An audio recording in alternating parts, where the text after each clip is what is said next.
I can't stop staring at those empty chairs. The California sun bathes everything in golden light Mark's face. The garden flowers, the paper programs fluttering in guest hands. It should be perfect.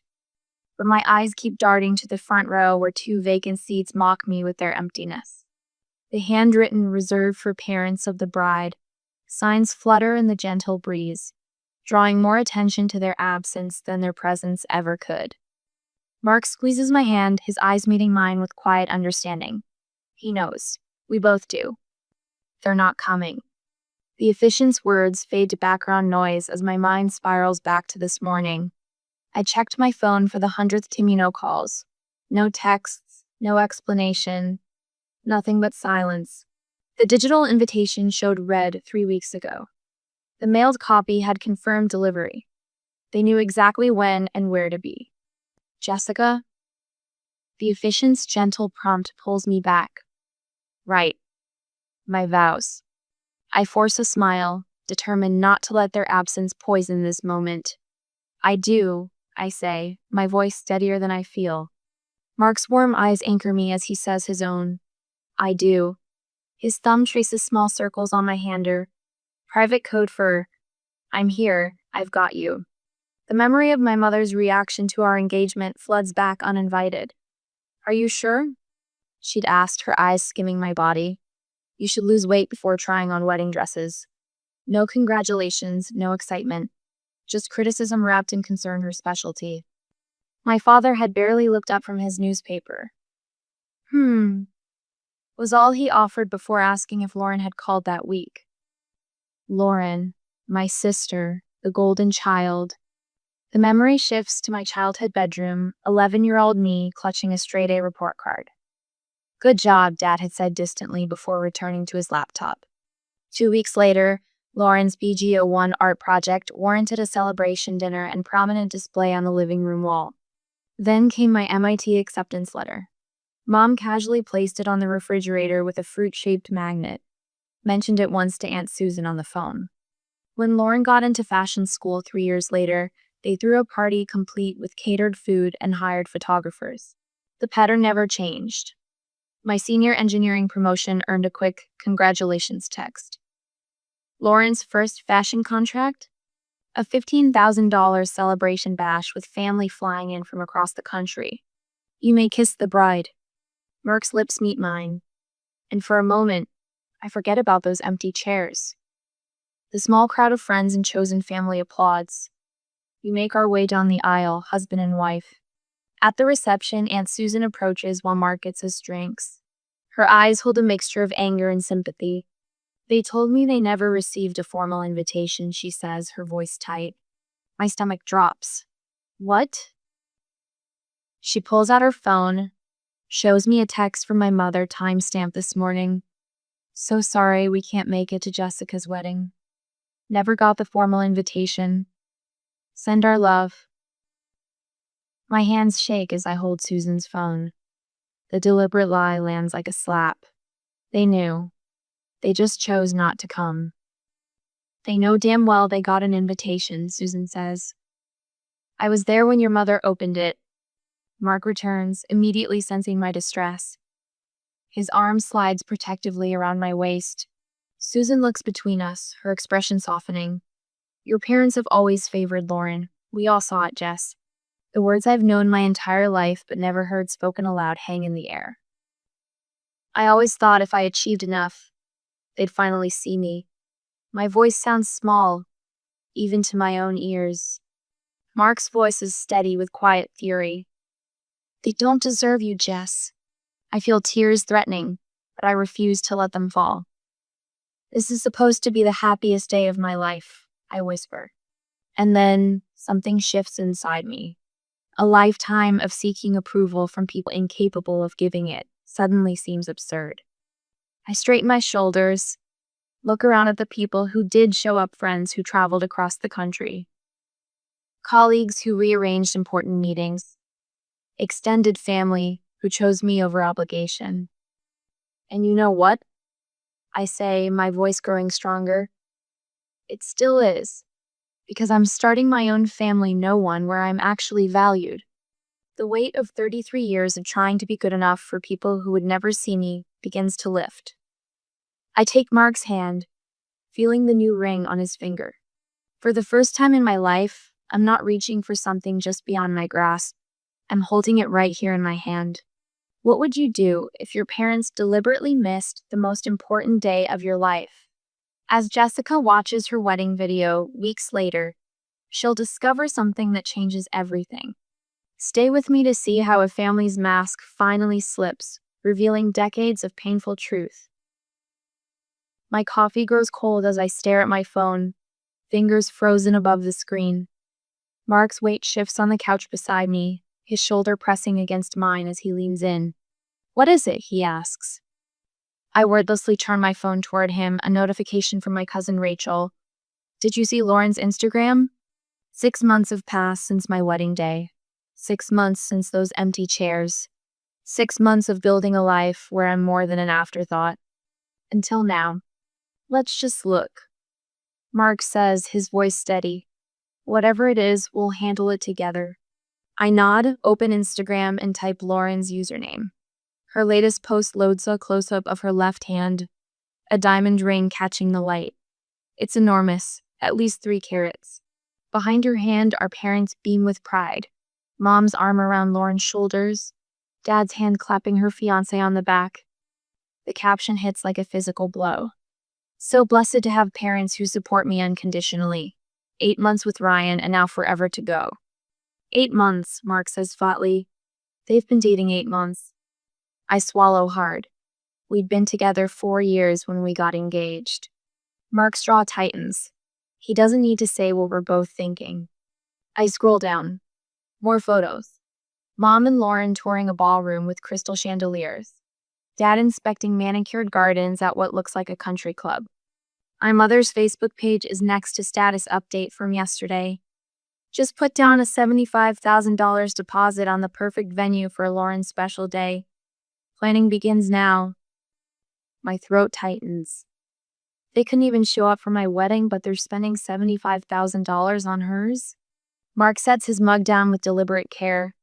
"After how they treated you, I'm not surprised, but it still makes my blood boil." My phone rings. Aunt Susan's name flashes on the screen. "Jessica," she says when I answer, no preamble. "I want you to know, I'm not attending her wedding." I move to our kitchen for privacy, pressing the phone closer. "What do you mean?" "I mean exactly what I said. If they couldn't show up for their first daughter's wedding, why should I show up for their second daughter's? Susan, and I'm not the only one. Your Uncle Robert, Cousin Elaine, the Miller Snow, none of us are going." I lean against the counter, suddenly needing the support.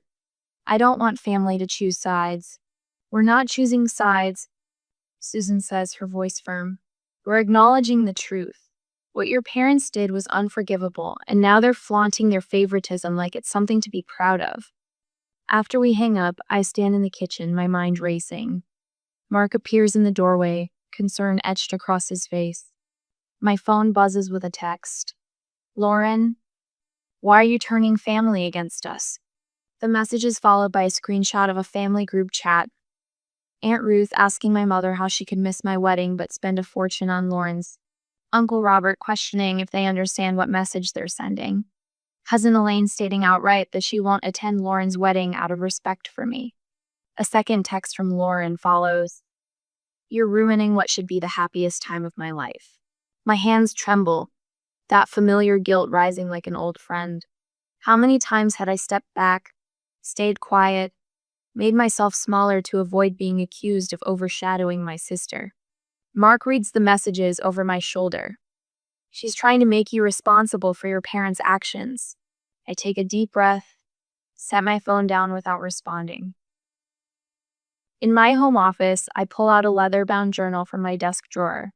Mark gave it to me after the wedding, when I mentioned wanting to process everything that had happened. I've been hesitant to use it, afraid of what would pour out once I started. Now I open to the first blank page and begin writing. Kindergarten graduation.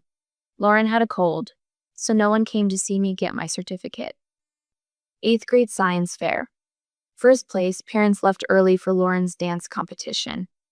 High school valedictorian speech. They sat in the back, left immediately after. College tuition. Loans for me, fully paid for Lauren. Wedding day. Empty chairs. I write until my hand cramps, until the pattern becomes undeniable on paper. As I close the journal, a photograph slips out me at my MIT graduation, standing alone while nearby families cluster around other graduates, hugging and taking pictures. Mom had taken this photo, then immediately turned to help Lauren find the right lighting for her social media posts about attending her big sister's graduation. I'm done pretending this is normal, I say aloud to the empty room. When I return to the living room, Mark looks up from his laptop. I need to talk to them, I tell him, face to face. His expression shifts to concern. Are you sure that's a good idea? No, I sink into the chair across from him. But I'm done hiding from this. I need to say what I should have said years ago. I open my laptop, create a new email. The blinking cursor waits. We need to talk. This Sunday at your house, 2 p.m. My finger hovers over the send button as 33 years of conditioning screams at me to soften it, to apologize, to make excuses for them. I hit send. The soft electronic whoosh sounds like freedom. I tighten my grip on the steering wheel as I turn onto the familiar Maple Line Street. My parents' Tudor-style home comes into view, exactly as it has stood for 30 years, imposing, pristine, perfect, just like their expectations. The driveway where I once played hopscotch now feels like foreign territory. I park behind my father's meticulously maintained Lexus and sit, engine off, gathering courage. Through the windshield, I study my mother's prized rose bushes. Each bloom perfectly shaped, not a petal out of place. Like everything else in her world, controlled to perfection. Mark's words from this morning echo in my head. Remember, Jess, their reaction doesn't define your worth. His eyes had held mine, steady and sure. No matter what happens in there, I'll be waiting when you come home. Home. The word settles in my chest with unexpected weight. My home isn't here anymore. It's with Mark, in our apartment with the crooked bookshelf and the ceiling fan that clicks when it's set too high. I take one final breath, grab my purse with the journal inside, and walk the stone path to the front door. No need to knock there expecting me. The heavy oak door opens with the same quiet precision it always has. The living room is exactly as I remember: cream-colored walls, tasteful artwork, furniture arranged at perfect angles. My mother stands by the coffee table, arranging teacups with nervous precision. My father sits in his leather armchair, newspaper folded neatly in his lap, expression unreadable. What hits me first are the photographs. The mantle is lined with Lauren's engagement photos, my sister and her fiancé beaming, my parents flanking them with rare smiles. A large silver frame holds an artsy shot of Lauren's hand, her massive diamond catching the light. There are no photos of my wedding. Not one. Jessica. My mother's voice breaks the silence. She doesn't move to hug me. Neither does my father. I set my purse down and remain standing. Mom? Dad. The clock on the mantle ticks 7 times before my father speaks. You wanted to talk. His voice is clipped, familiar in its impatience. So talk. I've rehearsed this moment countless times, but now that I'm here, the carefully prepared speech evaporates. Instead, I speak from the raw truth in my chest. I'm not jealous of Lauren's career, looks, or achievements. My voice comes out steadier than I expected. I'm jealous of the unconditional love and support you have always given her, but never even tried to give me. My mother's teacup clatters against its saucer. That's ridiculous. We treated you both equally. The absurdity of her statement would be comical if it weren't so painful. I reach for my journal, flipping it open to the pages I marked. Did you? Let me remind you. I run my finger down the first entry. Senior year of high school. My graduation dinner was canceled because Lauren had a last-minute modeling audition. He said we could celebrate another time. We never did. My father shifts in his seat. That was an important opportunity for her career. And my graduation wasn't important? I turned the page. My wedding day. You didn't show up. No call, no explanation. But you've put down a $75,000 deposit on Lauren's venue. That's different, my father interrupts, his face reddening. Lauren needed more support. You were always independent. The word lands like a slap. Independent? Or just ignored? My mother's eyes grow glassy. After everything we've done for you? What exactly have you done for me? The question hangs in the air, heavy and unanswered. The ticking of the clock fills the silence. My father's face reddens further. A vein appearing at his temple fee, same one I remember from childhood where I dared to question him.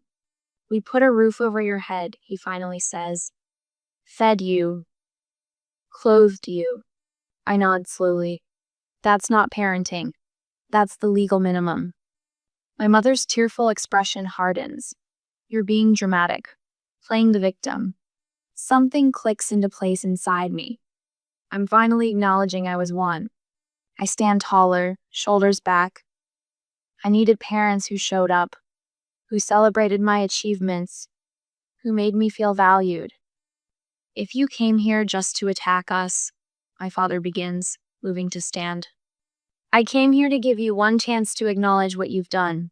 I cut in, to apologize. My parents exchange a glance, that silent communication I've seen thousands of times, the one that always preceded a united front against me. My mother's chin lifts. There's nothing to apologize for. This is all in your head. The last thread of hope I didn't even know I was holding snaps cleanly. In its place comes a calm certainty. Then we have nothing left to discuss. I reach into my purse and pull out a photograph Mark and me on our wedding day. Sunshine gilding our faces, joy radiating between us. I place it on the coffee table. This is what you missed. I won't let you miss any more of my life. My father stands, his height no longer intimidating to me. Don't be dramatic. You can't just cut off your family. I move toward the door, each step lighter than the last. Watch me. The door closes behind me with quiet finality. No slamming, no dramatics needed. The spring air fills my lungs, and for the first time in this house, I feel like I can breathe fully. My phone buzzes with a text from Mark. Whatever happened, I'm proud of you. I slide into my car and look back at the perfect house with its perfect rose bushes. Inside are two people who will never be able to see beyond their own reflection. But I can, and I do. As I drive away, I realize I'm not leaving my family behind. I'm going toward it, the one I've chosen, the one I'm building. The one where love doesn't come with conditions attached. The road ahead stretches clear and open. For the first time in 33 years, so does my future. When does protecting yourself from toxic family become the only healthy choice? Jessica has finally stood her ground, but Lauren isn't done fighting for control of the narrative. Next time, see what happens when the golden child realizes her power is slipping away and how far she'll go to get it back. I can't stop staring at the flickering flames in our fireplace, mesmerized by their dance across the wood. Mark sits beside me on our couch, his shoulder pressed against mine, a comfortable silence between us.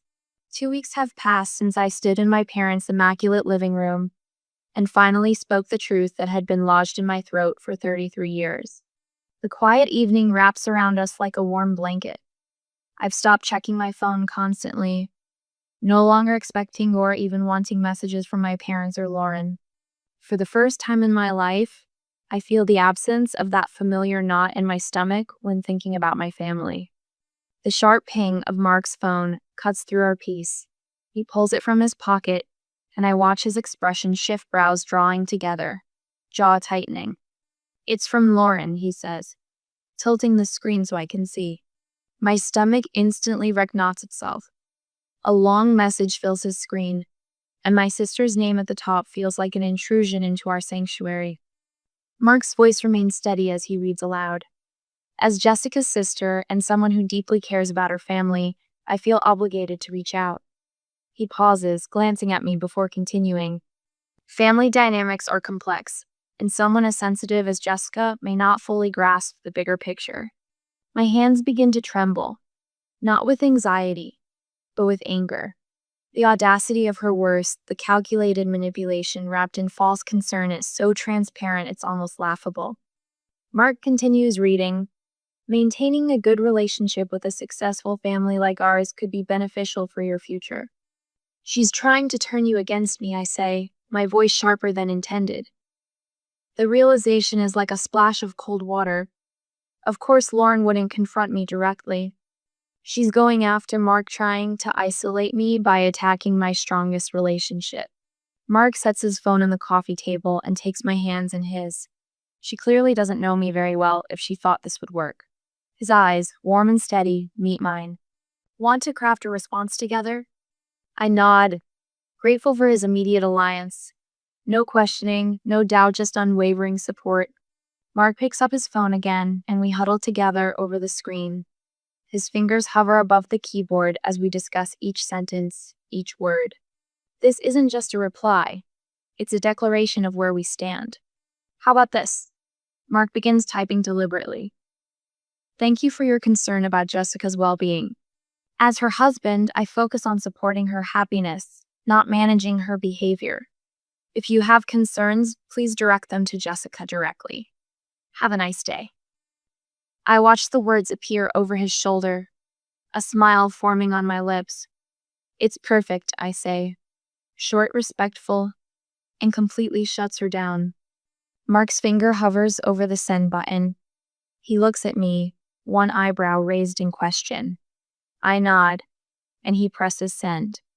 The response comes almost instantly, as if Lauren had been staring at her phone, waiting. Mark reads her reply aloud. I see she's poisoned you against the family too. Don't say I didn't try to help when this all blows up in your faces. Mark's surprised laugh fills our living room. Wow, she really showed her true colors fast. This is who she's always been. I say quietly. I just didn't want to see it. Mark sets down his phone and takes my hands again. The warmth of his palms grounds me, pulls me back from the edge of old patterns, the guilt, the second guessing, the wondering if maybe I am the problem. You know what this means, right? He says. You made the right decision. The realization washes over me like a wave. All those years, all those achievements that went unnoticed, all those moments of feeling invisible in my own home, I had believed something was fundamentally wrong with me. All those years I thought something was wrong with me, I whisper, voicing the revelation. Mark squeezes my hands. There never was. You just had the misfortune of being born to people who couldn't appreciate you. His voice drops lower, gentler. But I had the good fortune of finding someone who does. I rest my head on his shoulder, breathing in the familiar scent of his aftershave. The phone on the table has gone silent, but I know this isn't the end of Lauren's. My own phone rings, breaking the moment. Aunt Susan's name lights up the screen. Susan's calling. I tell Mark as I answer. Hey, what's up? Susan's voice comes through, animated with news about other family members reaching out to her and to me. 3 cousins have sent supportive texts. I haven't checked yet. My father's brother called to say he'd witnessed the favoritism for years but never knew how to address it. A network forming. A system of support I never knew existed. After ending the call, I check my messages. 3 new texts light up my screen, one from my cousin Rachel, another from Dad's younger brother, Uncle James, and surprisingly, one from Mom's college roommate Diane, who's been like an aunt to me. I'm proud of you for speaking your truth, Rachel's message reads. I've watched this happen since we were kids. You deserve better. Uncle James is more direct. Your father and I had a long talk yesterday. I told him exactly what I've observed over the years. He didn't take it well, but it needed to be said. Diane's message nearly brings tears to my eyes. I've kept quiet too long out of loyalty to your mother. I shouldn't have. You were always such a bright, wonderful child. I'm here if you need anything. I never realized how many people saw what was happening.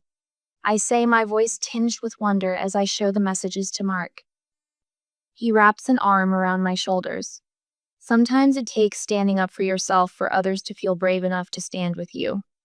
I lean into him, feeling the steady rhythm of his breathing. Outside our window, the California sunset paints the sky in shades of gold and pink colors that remind me of my wedding day. The day my parents chose not to attend.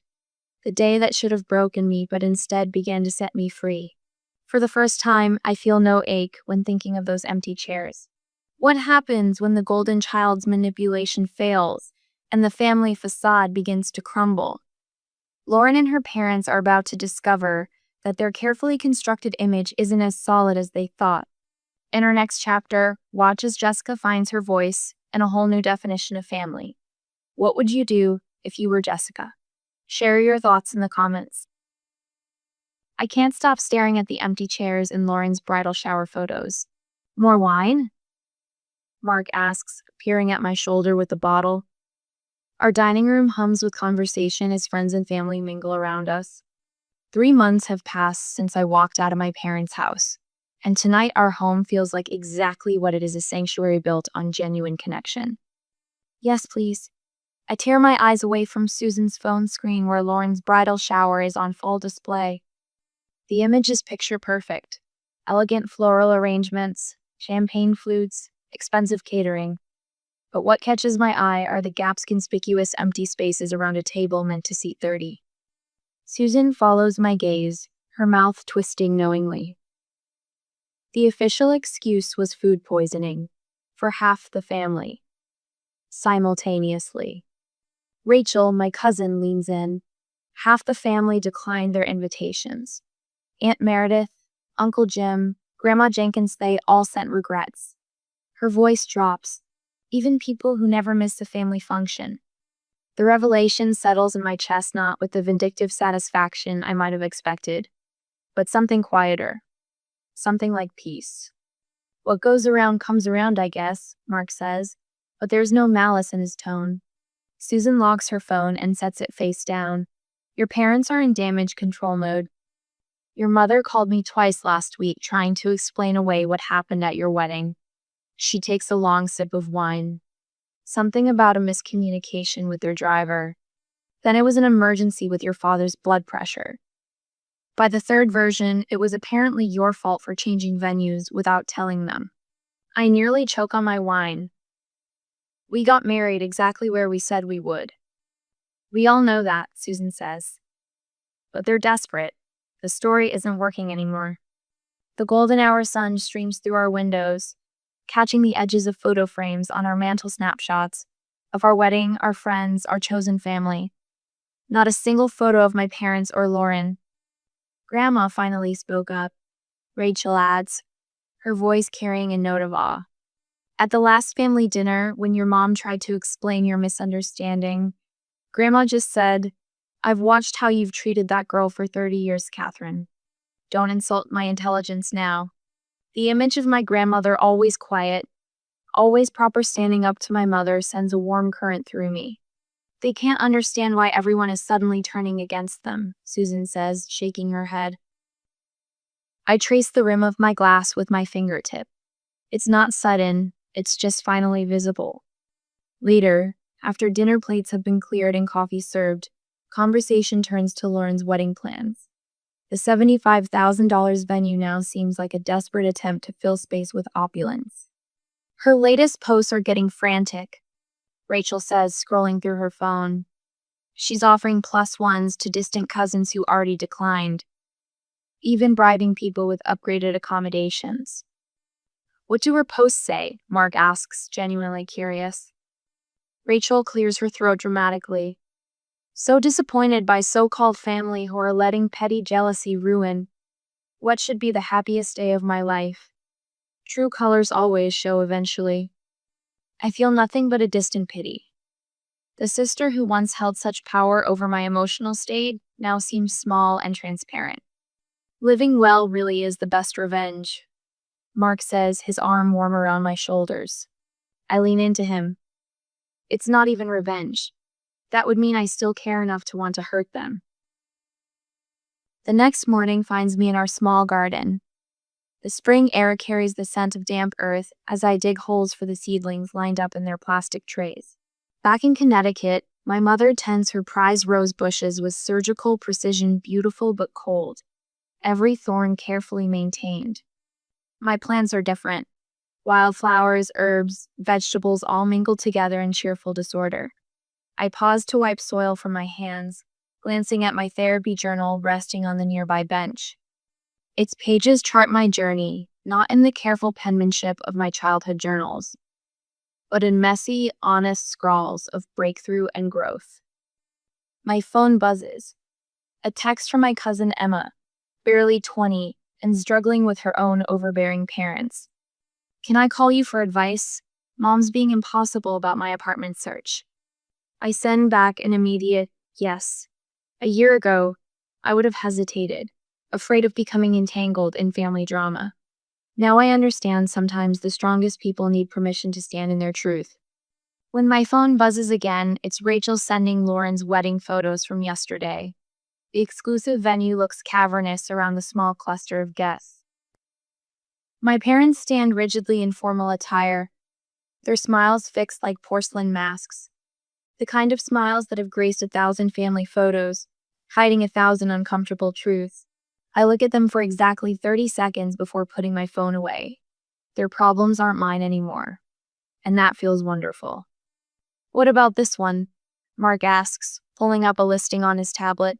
We're curled on our couch planning our first anniversary celebration, but the conversation has drifted to houses. Houses with extra bedrooms. Houses with yards bigger than our current postage stamp garden.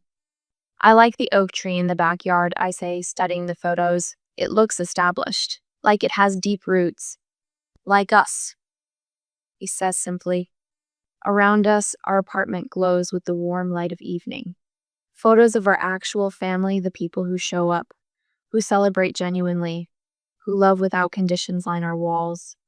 Susan and her partner, Rachel and her children, friends who traveled across the country for our wedding, colleagues who've become like siblings. For the first time in my life, I'm not reaching for something just beyond my grasp.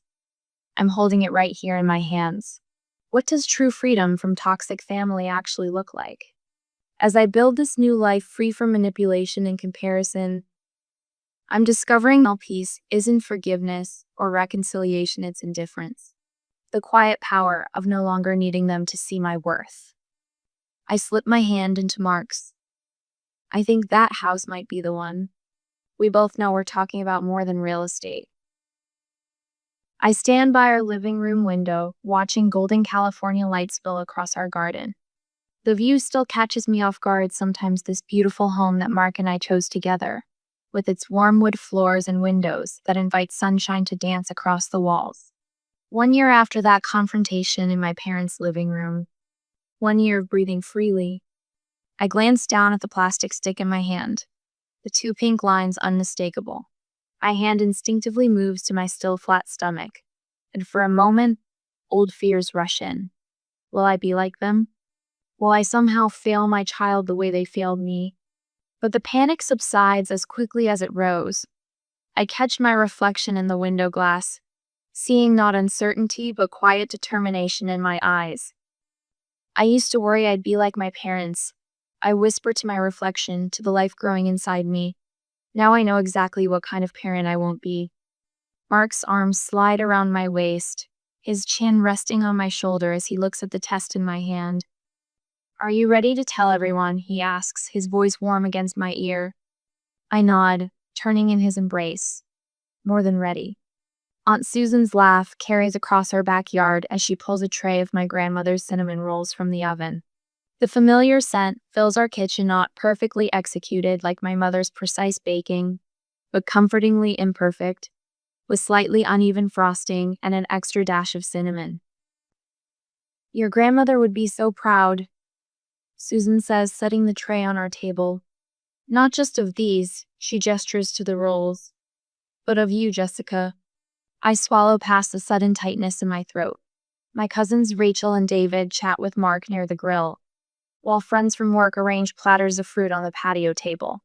People who choose to be here. People who see me. When everyone gathers around our patio table, Mark takes my hand and we share our news. Genuine joy erupts around Ushugs, tears, laughter. Not the polite, measured responses I grew up with, but unrestrained celebration. Susan wraps her arms around me, whispering fiercely, "This child will never wonder if they're loved or valued." Her words reach a place deep inside me that still needs healing. The card arrives 3 weeks later. I recognize my mother's handwriting, immediately the perfect, measured cursive that once sent my heart racing with anxiety. Today, I simply turn the envelope over in my hands, feeling nothing but calm curiosity. Mark pauses at the kitchen doorway, watching me. "You okay?" I nod, surprising myself with how true it is. "Completely fine." The cream-colored envelope opens with a clean tear. Inside, a check with too many zeros and a card with formal congratulations on the pregnancy news. The message is typed, not handwritten. "Congratulations on your wonderful news," as if written to distant acquaintances. No mention of our confrontation, no acknowledgement of their absence from our lives.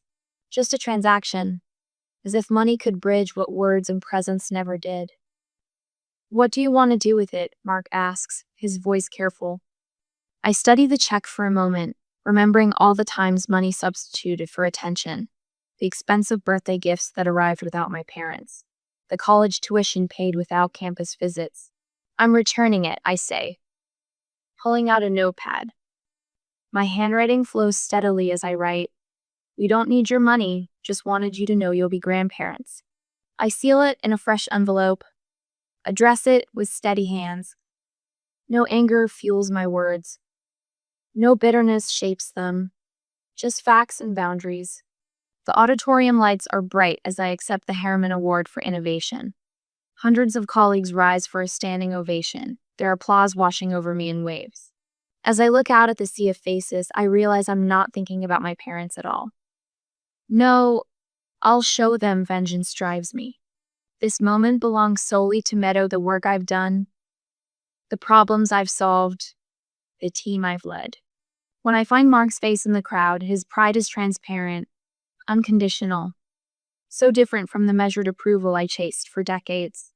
Tonight, I sit at my desk, journal open before me. The moon casts silver light across the pages as I write. The strangest part of freedom is realizing how long you lived without it. Each day that passes, I shed another layer of that invisible weight. Each achievement stands on its own merit, not as proof of my worth. Success isn't proving your worth to people who never valued you. It's building a life where you never have to question your worth again. I close the journal and rest my hand on my growing belly, feeling the slight curve that wasn't there a few weeks ago. The cycle ends with me, I promise quietly. And for the first time in my life, I fully believe my own words.